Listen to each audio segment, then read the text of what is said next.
I would like to invite iZettle's very own Maria Izzo. Welcome up on stage.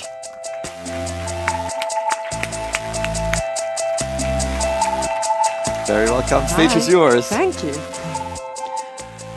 So, hi everyone.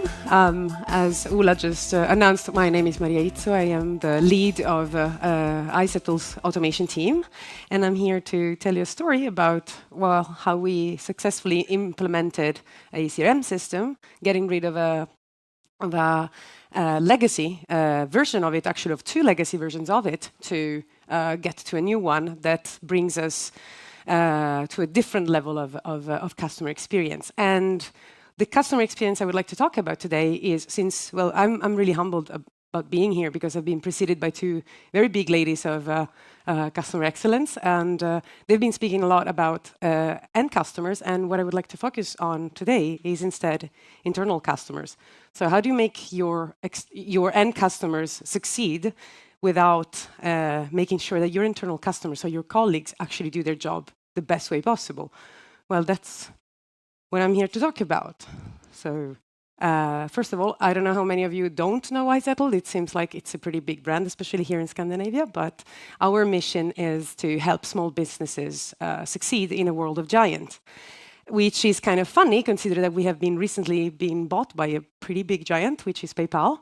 But that's, that's part of the game. And what we have been doing, we've been growing at the speed of light, and we have really we acquire something like 1,000 users per day, and we have been doing pretty much the same kind of trip that our customers have been doing. So we started small, we hyper grew, and we grew so fast that even before getting to IPO, so getting to fly solo, we got bought by an even bigger company that believed in our missions. And well, we're very much in sync with PayPal, so it's great. We have same mission. We want to help small merchants grow.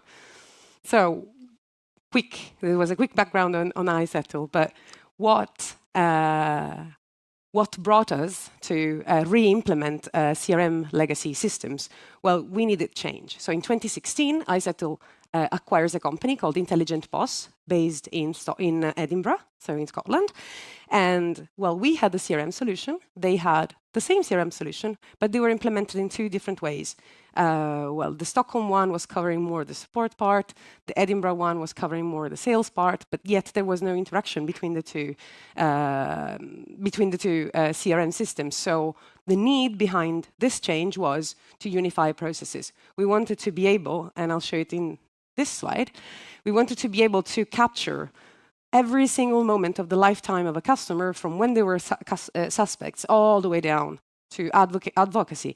So we wanted to make sure that these flows, instead of working in silos as they usually, or as they previously did, so we had one area and one team dedicated to capturing suspects and nurturing them and making sure that the channels they came from would eventually qualify those leads to make them usable for sales. And then once they were into the sales pipeline, well, how to boost conversion and turn those leads into opportunities to be worked and to convert into customers. And then eventually, when they were customers, taking care of them both on the support level and on the omni-channel level, so being present there and being all around our customers.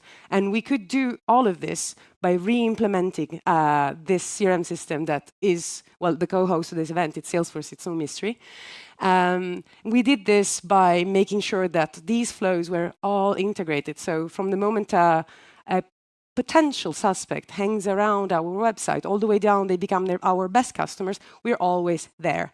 And we're always there by making sure that the processes that are behind all of this, so what our internal customers, really our employees do, they do it in the most simple and least manual way possible. This is why the team that was born from this project, and I will get to the project in 2 seconds, is called automation. Our mission is to make things leaner, to help our colleagues work in a less manual way. All of this, although, is possible simply because we took a big bet on data. Without data, as you can see, like there are two arrows that go into the suspect and into the lead funnel, which are external and internal sources. So you have data that comes from your own customer transactions and data that comes from outside, so from what they do outside of your internal environment. And based on that data, you move the stages from suspect all the way to customer and then advocate within the same ecosystem. Once we decided what we wanted to do, well, we took a bet and we said, okay, what we need to do here is automating processes. We need to take sales, marketing, support, risk, finance, whatever, and anything involved in the touch with the customer would be working in there.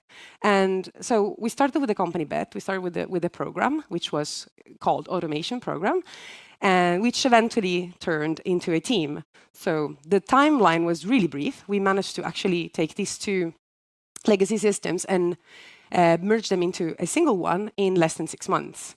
So this is a very brief visualization of the timeline. So in 2016, we buy Intelligent POS, and we start all of our work in November 18, and we decide that we need to understand how do we do it the best way. So we start a discovery phase during which we map all of our business processes. Once that's done, well, we have to find someone that help us because we didn't have a team inside of the company. We had some admins, we had some developers, we had me, but we didn't really have a team. So we contracted with a partner, which is Deloitte in this case, in our case at least, and we together with them we finalized the discovery phase, which was understanding how our processes worked.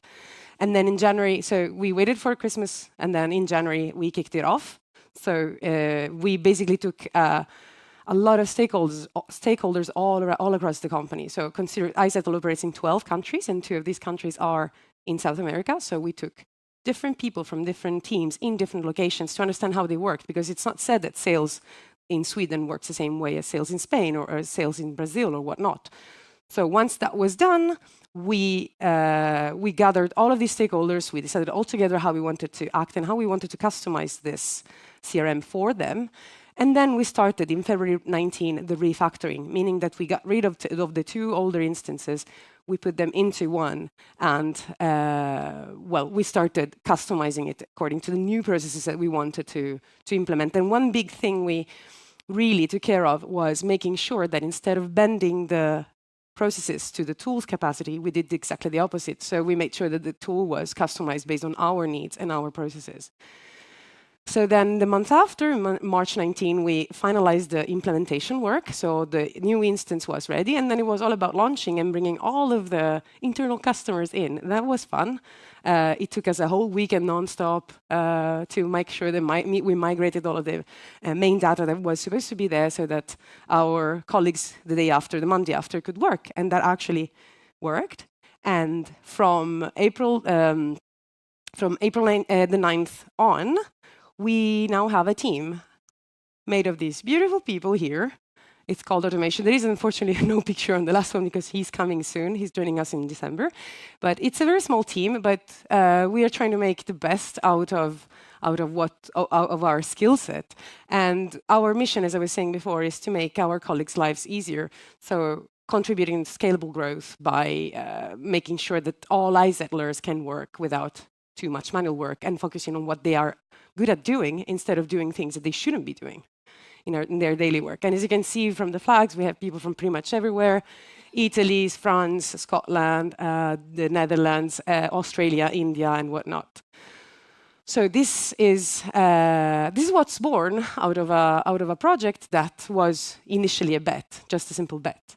And again, once more, we did this for two customers. We wanted to help our internal customers be able to work in the most efficient way, so that they could nurture and give all of the attention that was necessary to our end customers. And I think that the best way we did for achieving this was, and I'm about to close it here, right? Or am I still on time? Okay, I thought I was running out of time. Okay, good. So what we did was to enable our internal customers, to enable our employees. We introduced in the operation, as Alison was saying before, the main focus of of Steve Jobs was a product. It was about the customer. The operational side of the company did not interest him. Well, we did exactly the opposite. This was introducing something that the operational part of the company was not used to, which is agile. No one has ever heard of prioritization before in that area of iZettle, and now they do, and they're familiar with it, and I can't say they like it, but I can't even say that they don't like it. It works. So what we did was a simple implementing and trying out a simple framework, which we call the Thunderdome. I think I'm old enough to get I don't know how many of you are old enough to get this reference, but it's a quote from a Mad Max movie from 1985. And basically, the motto of the Thunderdome was 2 men enter and 1 man leaves, meaning that only the most valuable one will actually get out of that cage alive. Now, that's an extreme, of course, comparison, but what we want to symbolize here is that our team works with a transparent backlog.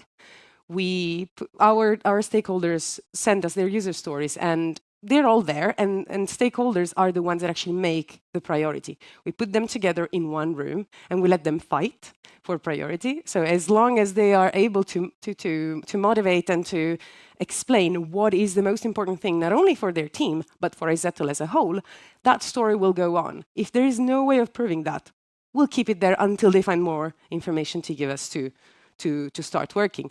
And it's a very simple framework. We prioritize together with our stakeholders, and they make the priority. We do not make any decisions. They fight, and they fight until we find the right amount of priority that we can handle for a sprint. Then we plan, and we say, okay, how many people on the team are going to be available for this upcoming sprint? And based on that, we just get back to our stakeholders saying, okay, we can only take this much out of all of the stories that you want prioritized. We refine with them. We make sure that their product their delivery is well done, and then we demo the results, and then we have a retro to look at what we have done in the previous sprint, so that we can redo the good things and never do again the bad things. And that's all for me right now. That was quick. Thank you very much.